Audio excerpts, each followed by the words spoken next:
प्रिय विद्यार्थियों, आज के वीडियो लेक्चर में आपका बहुत बहुत स्वागत है। और आज हम पढ़ेंगे दो चर वाले रैखिक समीकरणों को हल करने की एक नई विधि जिसका नाम है प्रतिस्थापन विधि। पिछली प्रश्नावली को हल करते समय हमने एक क्वेश्चन में इसका प्रयोग किया था, जिससे वह क्वेश्चन जो था हमारा कैंसिलेशन मेथड या विलोपन विधि से सरल पड़ गया। वो क्वेश्चन मतलब विलोपन विधि से हल करते तो ज्यादा लेंदी हो जाता और प्रतिस्थापन विधि से हमारा इजीली हो गया। तो कुछ क्वेश्चन इस टाइप के होते हैं कि कुछ विलोपन विधि से हमारे आसान पड़ जाते हैं, कुछ प्रतिस्थापन विधि से आसान पड़ जाते हैं। जब हम क्वेश्चन करते करते प्रैक्टिस कर लेंगे अच्छे से तो हमें देखते ही पता चल जाएगा कि इसमें कौन सी विधि हमें अप्लाई करनी चाहिए। तो प्रश्नावली 3 से शुरू करते हैं। इसमें पहला क्वेश्चन है, निम्नलिखित समीकरणों को प्रतिस्थापन विधि द्वारा हल कीजिए। इन्हीं प्रश्नों की सहायता से ही हम आज प्रतिस्थापन विधि को समझेंगे। देखिए क्या करते हैं प्रतिस्थापन विधि में। प्रश्न संख्या 1 का जो हल है, इसमें आपके लिए दो समीकरणें दी हुई हैं। 2x + 3y + 8 = 0, इसे समीकरण नंबर 1 मान लिया। x - y - 1 = 0, इसे समीकरण नंबर 2 मान लिया। प्रतिस्थापन विधि में क्या करते हैं, किसी भी एक समीकरण से एक चर का मान दूसरे चर के पदों में प्राप्त कर लेते हैं और फिर उस मान को समीकरण 2 में रख देते हैं। 1 से प्राप्त करेंगे तो 2 में रख देंगे, या 2 से प्राप्त कर रहे हैं तो 1 में रख देंगे। देखिए कैसे, यहां पर समीकरण 2 से x का मान निकालना आसान है y के पदों में। तो हम क्या करते हैं, समीकरण 2 से x बराबर -y और -1 को पक्षांतर करके इधर ले आए तो ये हो गया y + 1, यानी समीकरण 2 से x बराबर y + 1 का मान समीकरण 1 में रखने पर x का जो मान समीकरण 2 से निकाला वह मान हमने x का समीकरण 1 में रख दिया, यानी x की जगह पर इस x का मान रख देंगे y + 1 और बाकी समीकरण को बिल्कुल वैसा ही रखें और हल कर लेंगे। 2 से गुणा कराएंगे इस ब्रैकेट में, 2 की y से गुणा हुई 2y, 2 की 1 से गुणा हुई 2 एकम 2 + 3y + 8 = 0। 2y और 3y जुड़ जाएंगे, समान चिन्ह है तो ये हो गए 5y। 2 और 8 जुड़ जाएंगे क्योंकि समान चिन्ह, ये हो गया 10, यानी कि 5y बराबर +10 को इधर ले गए तो क्या हो जाएंगे -10। तो y बराबर -10 बटे में 5, 5 इधर गुणा में था तो इधर बटे में आ गया। 5 एकम 5, 5 दूनी 10, यानी बराबर -2। तो y का मान कितना आ गया, y बराबर -2। अब y का मान हमें प्राप्त हो गया था, जो हमने यहाँ x बराबर y + 1 निकाला था, इसमें हम x का मान रख देंगे। समीकरण 2 से x बराबर y + 1, इसमें हम y का मान रख देते हैं -2 + 1, -2 + 1 बराबर -1, यानी x बराबर कितना मिल गया, x बराबर -1। अतः x बराबर -1, y बराबर -2, ये हमारा आंसर। तो ये हमारा कहलाता है प्रतिस्थापन मेथड, प्रतिस्थापन विधि, सब्स्टिट्यूशन मेथड बोलते हैं, या हिंदी में प्रतिस्थापन विधि। एक समीकरण से x अथवा y का मान निकालकर दूसरे समीकरण में रख देना ही प्रतिस्थापन मेथड या प्रतिस्थापन विधि है। अब हम इसी से क्वेश्चन नंबर 2 जो हमारा है यहां करते हैं। इसे सवाल नंबर 2 का हल देखें। इसको हम यहीं पर समीकरण नंबर 1 मान लेते हैं और यहाँ समीकरण नंबर 2 मान लेते हैं। क्योंकि फिर हम यही चीज लिखेंगे। तो समीकरण 1, समीकरण 2, समीकरण 1 से x का मान निकालकर समीकरण 2 में रखने पर, तो इसमें लिखेंगे समीकरण 1 से x का मान निकालकर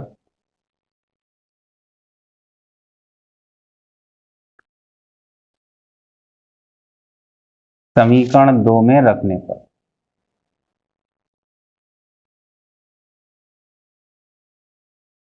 समीकरण 1 से x का मान क्या हो जाएगा, x बराबर माइनस बाई को इधर ले आएंगे, प्लस के बाई हो जाएंगे, 3 पहले से हैं तो ये कितना हो जाएगा, बाई प्लस 3।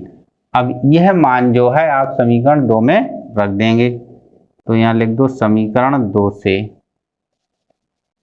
समीकरण 2 है x बटे 3 प्लस बाई बटे 2 बराबर 6।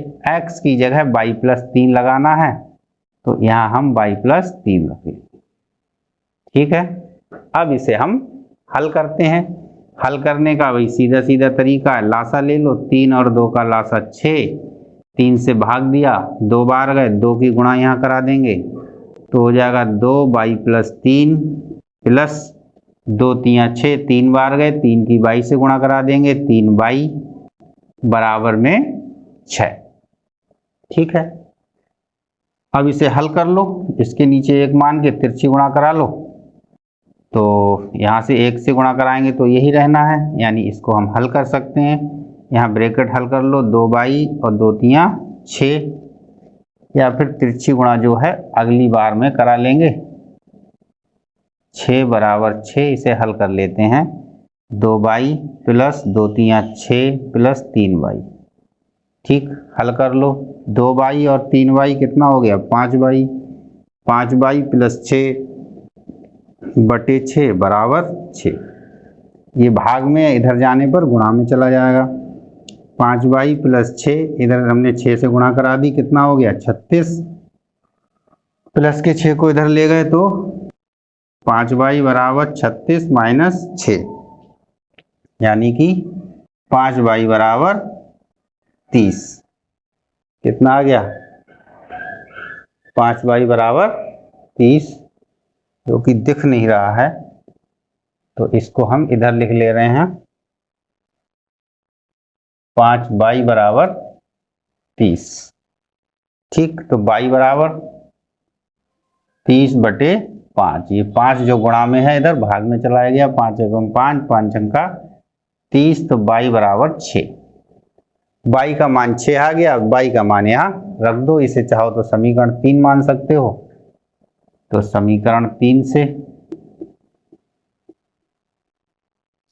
x का मान यहाँ और बाई का मान रखेंगे, x बराबर बाई की जगह कितना रखेंगे 6 प्लस 3, तो x बराबर कितना हो गया 9। अतः x बराबर 9, बाई बराबर 6, ये आपका आंसर। ठीक है, उम्मीद करते हैं कि आपको प्रतिस्थापन विधि समझ में आई होगी। अब हम इसी का सवाल नंबर 3 करते हैं। इसे यहाँ से सवाल नंबर 2 को पूरा मिटा देते हैं, 1 को भी मिटा देते हैं। देखें,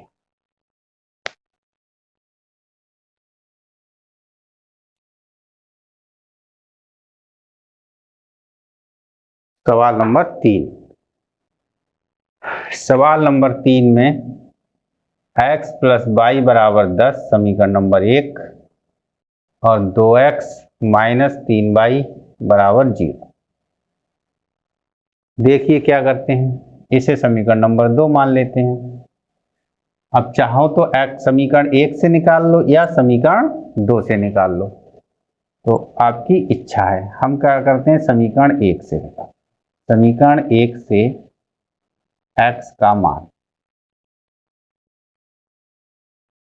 समीकरण 2 में रखने पर, ठीक है, समीकरण 1 से x का मान निकालेंगे, मतलब बाई को हमें इधर भेजना है, प्लस का बाई है इधर जाके माइनस का हो जाएगा, तो x बराबर हो गया 10 माइनस बाई, इसे मान दिया समीकरण नंबर 3। अब ये जो x का मान है समीकरण 2 में रखने पर, तो यहाँ लिख लेंगे समीकरण 2 से 2x, x का मान ये 10 माइनस बाई, ब्रैकेट लगा के लिख दिया, माइनस 3y बराबर 0, 2 से गुणा होगा, 2 ढाई 20, माइनस 2y माइनस 3y बराबर 0। तो देखो माइनस 2y और माइनस 3y कितना हो गया, माइनस का 5y, समान चिन्ह जुड़ गए, चिन्ह वही रहना है, बराबर 0। 20 को इधर भेज दो तो माइनस 5y बराबर माइनस के 20, प्लस के थे इधर जाके माइनस के, माइनस से माइनस कट गया, y बराबर 20/5, 5 एकम 5, 5 चौक 20, यानी y बराबर 4। y का मान कितना आ गया, 4। अब y का मान हम कहाँ रख दें, समीकरण नंबर 3 में। तो y का मान समीकरण 3 में रखने पर, समीकरण 3 में रखोगे तो x बराबर 10 माइनस y कितना है 4, x बराबर 10 माइनस 4, तो x का मान कितना आ जाएगा, इधर देख लें, 10 में से 4 घटाएंगे तो x बराबर 6, x बराबर 6 और y बराबर 4, आपके उत्तर आ गए। अतः x बराबर 6 और y बराबर 4, ये आपका आंसर आ गया। तो ये आपके तीनों प्रश्न जो थे प्रतिस्थापन विधि द्वारा हल हुए। देखते हैं अगला प्रश्न। देखें प्रश्न संख्या 4, हमने यहाँ पर 4 और 5 को लिखा हुआ है। 4 को हल करते हैं पहले, जो कि यूपी बोर्ड 2013 में आया हुआ क्वेश्चन है।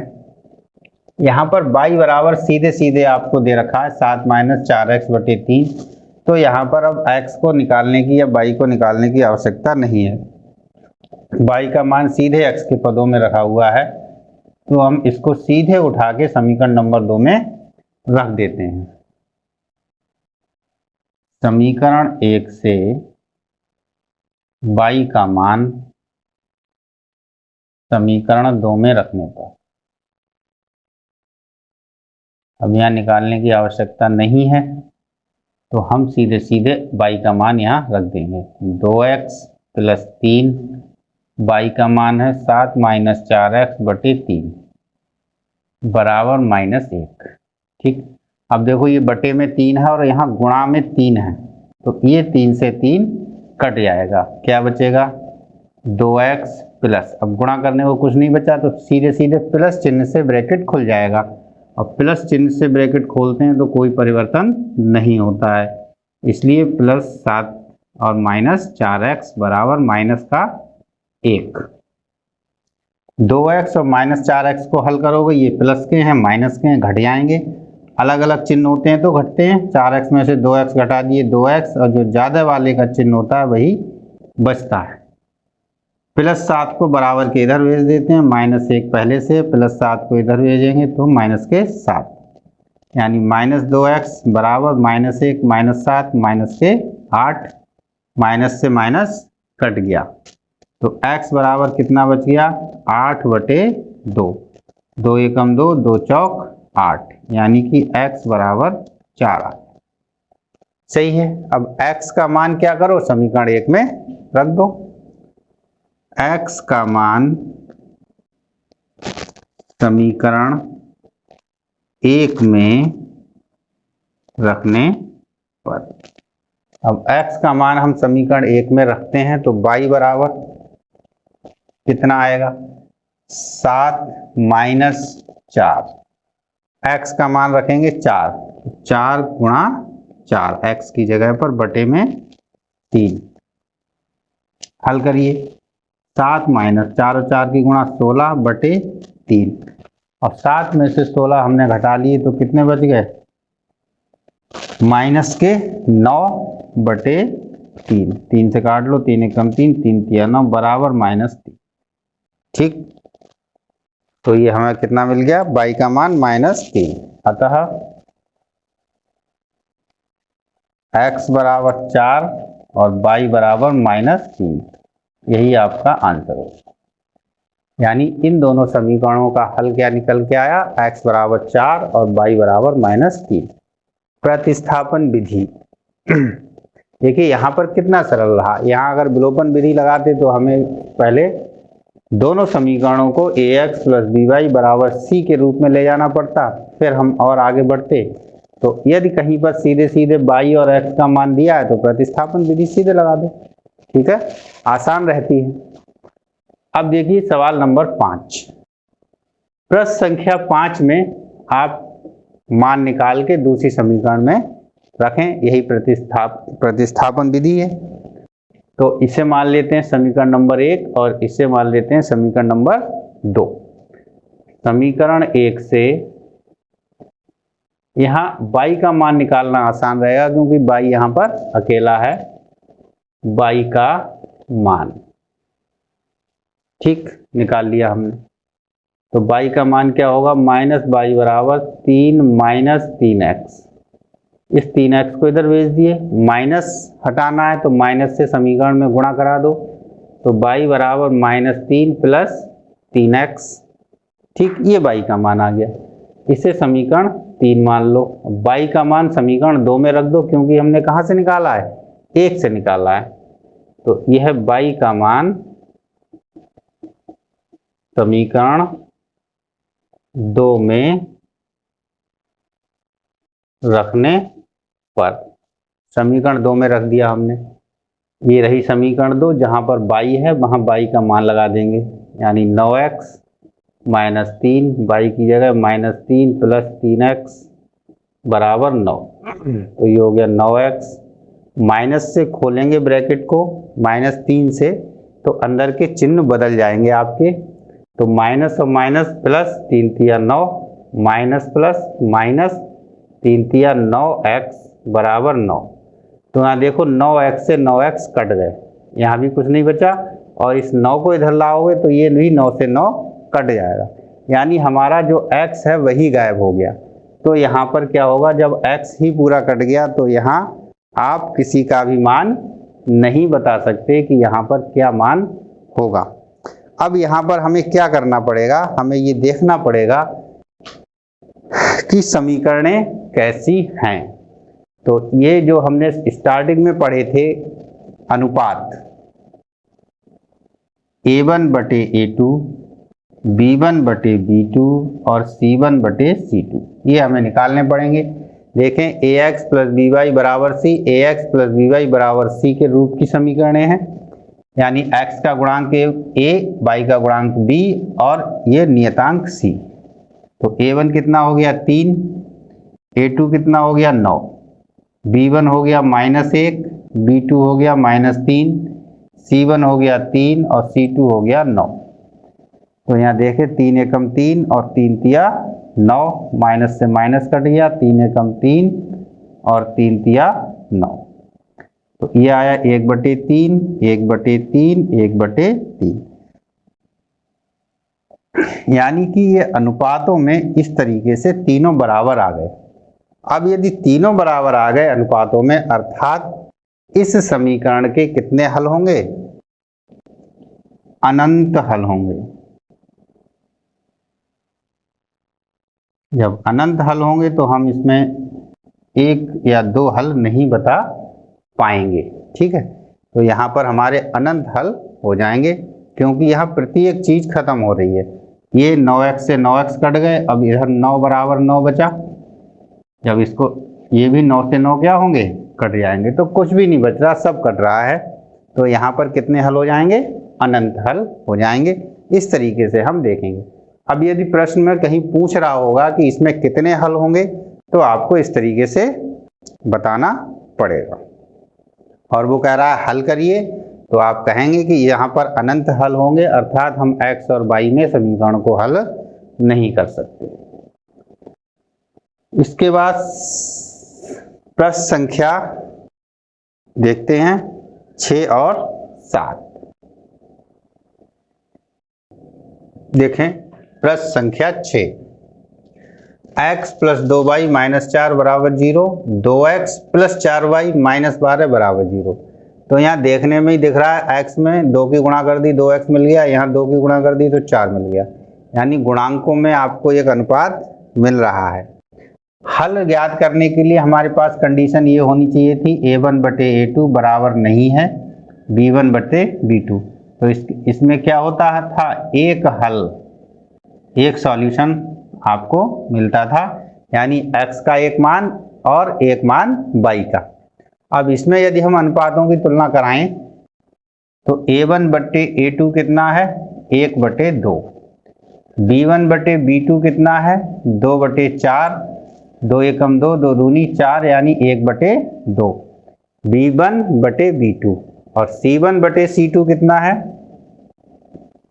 ये है -4 बटे -12, 4 एकम 4, 4 तियां 12, 1 बटे 3। यानी कंडीशन कुछ आपकी इस तरीके से बनी, a1 बटे a2 बराबर है b1 बटे b2 के, बराबर नहीं है c1 बटे c2 के। यानी a1 बटे a2 1 बटे 2, b1 बटे b2 1 बटे 2, तो ये दोनों बराबर हो गए, और c1 बटे c2 1 बटे 3 आ गया, यानी ये बराबर नहीं हुआ। ये कौन सी कंडीशन होती है, ये होती है समांतर रेखाओं की कंडीशन। यानी ये बनाएंगी, अगर ग्राफ खींचे हम तो ये समांतर रेखाएं बनाएगी, अर्थात समीकरण युग्म का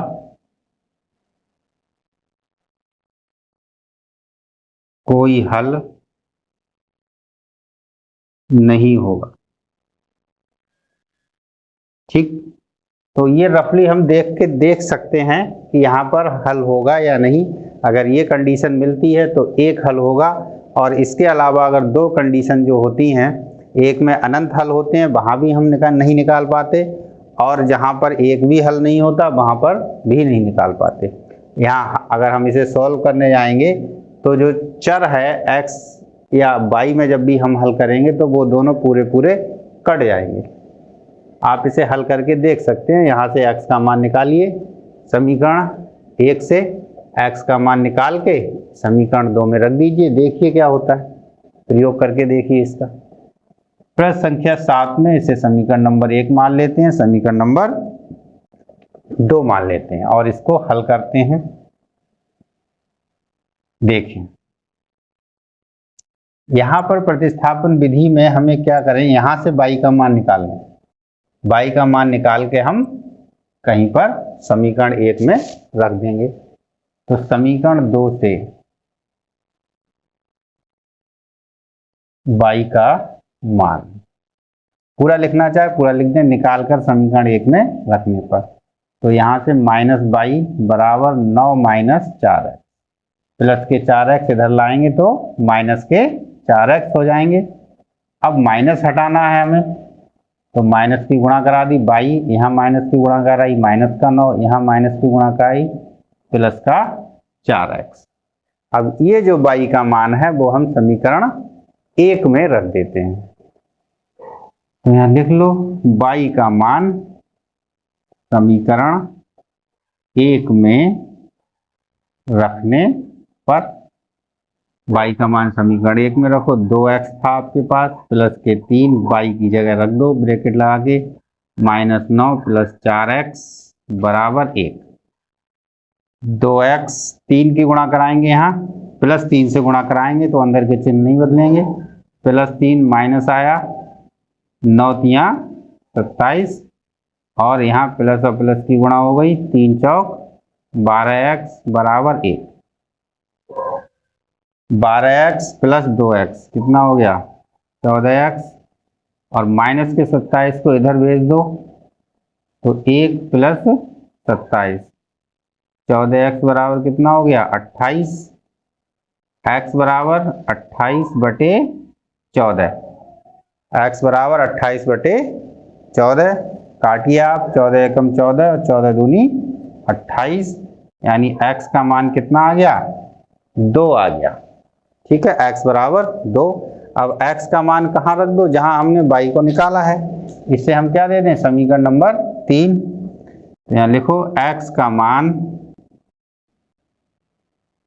समीकरण 3 में रखने पर रख दो भाई, इधर हम रख लेते हैं, x बराबर 2 आया, समीकरण 3 में रखते हैं हम। तो समीकरण 3 ये है, तो y बराबर -9 + 4 कितना आया 2। तो 4 2 मान रखोगे x में, तो 4 और x के बीच में क्या होगा गुणा, तो -9 + 4 दूनी 8। तो y बराबर -9 + 8 माइनस का 1, अतः x बराबर 2, y बराबर -1। ये आपका इसका आंसर हो गया। तो देख रहे हैं आप, जिस तरीके से समीकरण हमें दी है उसी तरीके से हम सवाल को हल कर लेते हैं। ये विलोपन विधि से भी हो सकता था, सीधे सीधे यहाँ 2 से गुणा करा देते, 2 दूनी 4 हो जाता, और घटा देते तो x से x घट जाते, या y में यहाँ 3 से गुणा करा लेते और जोड़ देते तो y से y कट जाता। यानी ऐसा प्रश्न था जो विलोपन विधि और आपका प्रतिस्थापन विधि दोनों से आसानी से हो रहा था, ठीक है। लेकिन कोई कोई क्वेश्चन जो होता है विलोपन से ज़्यादा आसानी से हो जाते हैं, या कोई क्वेश्चन जो है आपका प्रतिस्थापन से ज़्यादा आसानी से हो जाते हैं। ये हमें प्रैक्टिस से अंदाजा होता है कि ये प्रश्न किस मेथड से, किस विधि से अच्छे से हो जाएगा। अब देखते हैं हम अपना अगला प्रश्न। देखें प्रश्न संख्या 8 और 9, इनको भी हमें प्रतिस्थापन विधि से ही हल करना है। देखें यहाँ हम इसे मान लेते हैं समीकरण नंबर 1 और ये समीकरण नंबर 2। अब देखिए यहाँ से अगर हम निकालना चाहें किसी का मान, तो y का मान आसान पड़ेगा क्योंकि अकेला y है। यहाँ से निकालेंगे तो x का मान हमें आसान पड़ेगा, तो किसी से भी निकाल सकते हैं। तो हम निकालते हैं यहाँ समीकरण 1 से y का मान। समीकरण 1 से y का मान क्या हो जाएगा, y बराबर 3x को इधर लाएंगे माइनस के हो जाएंगे, 7 को इधर लाएंगे माइनस के। इसको हम मान लेते हैं समीकरण नंबर 3। अब 1 से y का मान निकाला है तो कहाँ रखेंगे, 2 में। समीकरण 2 में y का मान रखने पर, समीकरण 2 में y का मान रख दीजिएगा। तो y कहाँ है, यहाँ है, तो x - 7, y का मान लगाना है, ब्रैकेट लगाइए, पूरा मान रख दीजिए, -3x - 7 -5 है। चलिए अभी यहाँ रख दीजिए, या आप बराबर के इधर भी ला सकते थे, इसे हल कर लें। x माइनस से गुणा होगी, चिन्ह बदल जाएंगे, तो माइनस और minus plus, 7 × 21x, minus minus plus, 7 सत्ते 49, माइनस के 5 बराबर 0। देखो 21 और x दोनों के समान चिन्ह है, प्लस प्लस जुड़ जाएंगे, 21x और 1x 22x। यहाँ प्लस का है, ये माइनस का है, घट जाएगा, 49 में से 5 घटाएंगे तो 44 बचेगा बराबर 0। तो 22x बराबर प्लस 44 को इधर ले जाते हैं तो -44, x बराबर -44 बटे 22, 22 एकम 22, 22 दूनी 44, कितना आ गया, -2 आ गया। x बराबर कितना आ गया, -2। तो अब x का मान कहाँ रखेंगे, अब तो याद हो जानी चीजें। x का मान समीकरण 3 में रखने के लिए 1 और 2 में भी रख सकते हैं, वहां भी आंसर आ जाएगा। कि सबसे कम मेहनत हमारी यहाँ होगी, क्यों, क्योंकि वो पहले ही हम y का मान निकाल चुके हैं। बस x का मान रखना है, -3 गुणा -2 और -7, माइनस और माइनस प्लस, 3 दूनी 6, माइनस का 7। तो y बराबर +6 -7, तो क्या बचेगा y का मान, यहाँ पर y बराबर बच गया -1। कितना बच गया, y बराबर -1। तो अतः x बराबर कितना आया था, -2, और y बराबर कितना आया, -1। यही आपके आंसर होगा। आप इसे चेक करके देख लें। समीकरण 1 में x और y दोनों के मान लगाएं तो 3 और -2 की गुणा -6 हो गया। y की जगह हमने लगाया -1, तो -6 -1 -7, -7 और +7 0, यानी कि आंसर हमारे सही हैं। आप इतनी जल्दी यदि नहीं कर पाते हैं तो कॉपी पर आप रखकर इसे हल करके देखें। प्रश्न संख्या 9 देखें। इसमें थोड़ा इन्होंने भिन्न का खेल कर दिया है, कोई दिक्कत नहीं है, हम इसे सही कर लेते हैं। समीकरण 1 समीकरण 2। तो आप यदि हल करना चाहें तो समीकरण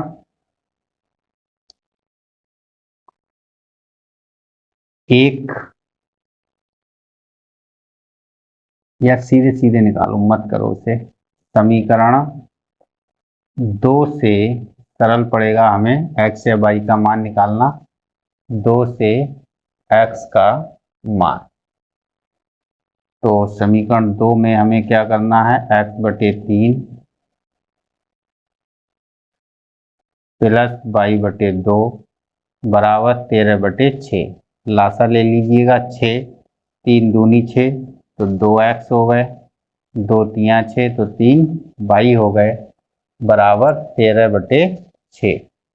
यहाँ ये 6 से 6 कट जाते हैं। यदि बराबर संख्याएं आती हैं बटे में दोनों तरफ तो हम उन्हें सीधे सीधे काट देते हैं, या आप पक्षांतर करके ये भाग वाली चीज है इधर ले जाएंगे तो गुणा में आएगी, और यहाँ पर गुणा में फिर 6 से 6 को आप काट सकते हैं। यदि बराबर संख्या आए तो ऐसा ना करें कि इधर गुणा करा दें यहाँ गुणा करा दें। हालांकि सवाल गलत नहीं होगा लेकिन कैलकुलेशन आपकी बढ़ जाएगी।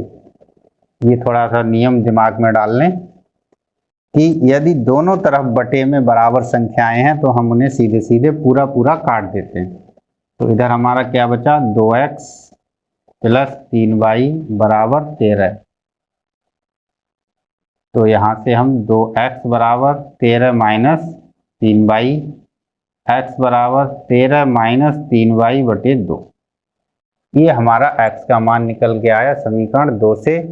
इसे हम मान दे देते हैं समीकरण नंबर 3। अब इस x का मान हम क्या करेंगे, समीकरण 1 में रख देंगे। x का मान समीकरण 1 में रखने पर देखिए क्या होता है, 3/2 हमारे पास पहले से है और x की जगह ये मान रखा जाएगा 13 माइनस 3y/2 माइनस 5y/3 बराबर माइनस के 2। अब हमें हल करना है। 3 से यहाँ गुणा करानी पड़ेगी, 2 से यहाँ गुणा करानी पड़ेगी। करा दिए, 3 की गुणा कराएंगे तो 13 तियां 39 माइनस 3 की यहाँ गुणा कराएंगे तो 3 तियां 9 y/2 दूनी 4। क्या दिख रहा है, ये दिखना बंद हो गया तो हम इसको आगे लिखेंगे। चलिए इधर इसे मिटा देते हैं, संख्या 8 को इधर हल कर लेते हैं हम। देखें यहां से गुणा कराएंगे तो क्या होगा, ये हो जाएगा 13 तियां 39/4। अब 39 रखिए, 13 तियां 39 माइनस 3 तियां 9y/4 माइनस 5y/3 बराबर माइनस के 2। अब यहाँ लासा ले लीजिए, 4 तियां 12, 4 तियां 3 बार गए, 3 के ऊपर गुणा कराएंगे तो ये गुणा कुछ ऐसी होगी कि दोनों में गुणा होगी, 39 माइनस 9y में, और इधर 3 से भाग करेंगे तो 3 चौक 12, 4 बार गए तो 4 की गुणा 5 से कराएंगे यानी 4 पंजे 20 y बराबर माइनस 2। अब करा लो, 3 नेम 27 के साथ हासिल 2, 3 तियां 9 और 2 11 माइनस 3 नेम 27y और माइनस के 20y/12 बराबर माइनस 2। अब इधर ये पूरे के बटे में 12 है, जब हम दाएं पक्ष में लाएंगे तो बटे वाली चीज अर्थात भाग वाली चीज गुणा में आ जाती है, यानी 12 की गुणा यहाँ हो जाएगी। तो ये हो गया 117 माइनस ऊपर वाले को हल कर लें, दोनों समान चिन्ह जुड़ जाएंगे यानी कि 0 और 7, 2 और 2 4, 47y बराबर 12 की यहाँ गुणा कर देंगे, 12 दूनी 24 माइनस का 24 आ गया। अब 117 को भी इधर भेज दो, माइनस 47y बराबर -24 और -117, ठीक है। -47 बराबर माइनस जोड़िए 7 और 4 11 हासिल 1 और 1 2 और 2 4 और 1 -141 आ गया, काट दीजिए माइनस से माइनस। y बराबर 141/47, 3 बार जा सकता है मुझे लग रहा है। 3 सत्ते 21 और 3 चौक 12 और 2 14, तो सीधे सीधे 47 ये आ जाएगा, क्योंकि 47 अभाज्य संख्या है तो सीधे ही भाग करना पड़ेगा। y बराबर कितना आ गया 3। अब हमें क्या करना है, y का मान समीकरण नंबर 3 में रखने पर, y का मान समीकरण 3 में रखने पर, y का मान समीकरण 3 में रख लीजिए। y बराबर 3 आया तो यहाँ y की जगह 3 रखेंगे, तो x का मान देखिए क्या आएगा, x बराबर 13 - 3 गुणा y की जगह 3 और बटे में 2, तो x बराबर 13 - 9/2, 13 में से 9 घटाएंगे 4/2, 2 एकम 2, 2 दूनी 4, x बराबर 2, x बराबर 2 और y बराबर 3, ये आपका आंसर आ गया। अतः x बराबर 2 और y बराबर 3 आंसर। अब देखिए यहाँ पर ये क्वेश्चन काफी लंबा हो गया आपका, ठीक है, क्योंकि ये हमें पहले भिन्न के रूप में इसके गुणांक दिए थे, इसलिए थोड़ा सा सही करना पड़ा इसे। देखिए समीकरण को हमने रेखीय बनाया, गुणांक हमारे पूर्णांकों में आए, फिर हमने x का मान निकाला, ठीक है। फिर x का मान क्या किया, कहाँ से निकाला था, समीकरण 2 से। जब समीकरण 2 से मान निकाला x का, तो समीकरण 1 में रखना पड़ेगा, समीकरण 1 में रख दिया। y का मान पूरा हल किया तो y बराबर 3 आ गया। इस तरीके से ये जो है आपका प्रश्न संख्या 9 का हल था। देखें प्रश्न संख्या 10। प्रश्न संख्या 10 में आपको 2 समीकरणें दी हैं, करा को हल कीजिए, उनको हल करना है, और इसमें m का वह मान ज्ञात कीजिए जिसके लिए y बराबर mx + 3 है। मतलब इसे हल करने के बाद m का मान निकालना है, और इसके हल के लिए ये वाली जो समीकरण है वो सत्य है, अर्थात ये जो हल आएंगे वह हमें इसमें रखने पड़ेंगे x और y की जगह, और x और y की जगह उन हल को मान लगाने पर m का हमें मान मिल जाएगा, वही हमारा आंसर होगा। तो हल करते हैं, देखें भाई।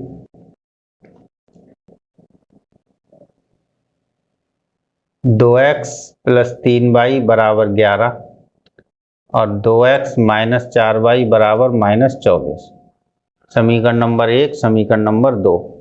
यहाँ पर आपके पास ये एक एडवांटेज है कि इसमें आपको उस विधि का उल्लेख नहीं किया है जिससे आपको निकालना है। ना ही उसने कहा है कि विलोपन विधि से कीजिए, ना ही उसने कहा है प्रतिस्थापन विधि से कीजिए, और ना ही उसने कहा है कि इसे ग्राफिकल विधि से, ग्राफिकल मेथड से या ग्राफ से कीजिए। तो यहाँ कुछ भी मेंशन नहीं किया है, तो इसका मतलब अब आपकी मर्जी है कि आप यहाँ पर कौन सी विधि लगाते हैं। अब हम यहाँ पर वह विधि लगाएंगे जिसमें हमें कम मेहनत करनी पड़ेगी। तो देखिए कम मेहनत वाली विधि क्या है, यहाँ पर समझते हैं। गुणांक देखते हैं, 2x और 2x बराबर गुणांक है, सीधे एक लाइन खींच के घटाने पर ये x हमारा कट जाएगा और y का मान आ जाएगा। यदि हम यहाँ प्रतिस्थापन विधि निकालेंगे तो हमें थोड़ा यहाँ से x का मान निकालने में भी कठिनाई है, यहाँ से भी है, थोड़ी सी कठिनाई है, 2-3 हमें लाइनें लिखनी पड़ेंगी। क्यों लिखें, विलोपन विधि से हम करते हैं। सीधे एक लाइन खींची, घटाने पर माइनस प्लस प्लस, 2x और 2x कट गए, 3y यहाँ 4y यहाँ, चिन्ह प्लस के हो गए तो जुड़ जाएंगे, 4 और 3 7y, यहाँ भी प्लस यहाँ भी प्लस, 11 और 24 को जोड़ लेते हैं, 4 और 1 5, 2 और 1 3, तो y बराबर कितना आ गया 35/7, 7 एकम 7, 7 पंजे 35, यानी y बराबर 5। y का मान 5 आ गया। अब आप y का मान किसी भी समीकरण में रख लें, चाहे 1 में रख लें चाहे 2 में रख लें। हम समीकरण 1 में रख लेते हैं। समीकरण 1 से क्या होगा 2x, y का मान लगाइए समीकरण 1 में, प्लस 3 y की जगह 5 गुणा 5 हो गया बराबर 11। जो y है, y 3 गुणा y है तो 3 गुणा 5, तो 2x प्लस 3 पंजे 15 बराबर 11। 2x बराबर 15 को इधर भेजते हैं, 11 माइनस 15, तो 2x बराबर 11 में से माइनस 15, यानी कि ये माइनस का प्लस का घटाएंगे, 15 में से 11 घटाया 4, चिन्ह माइनस का, तो x बराबर -4, तो x बराबर -4/2, 2 एकम 2, 2 दूनी 4, कितना आ गया -2।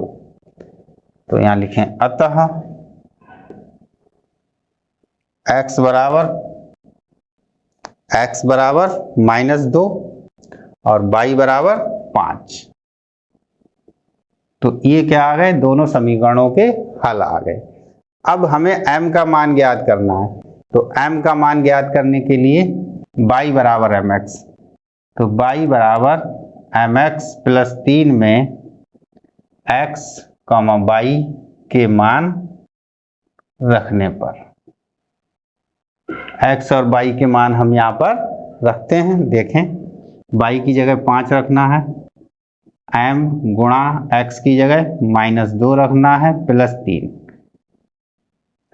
m और x के बीच में कोई चिन्ह नहीं है तो गुणा का निशान आ गया, गुणा करा लेंगे तो ये होगा -2m प्लस 3, -2m को इधर लाते हैं तो प्लस के हो जाएंगे और 5 को इधर लाते हैं तो ये माइनस के हो जाएंगे।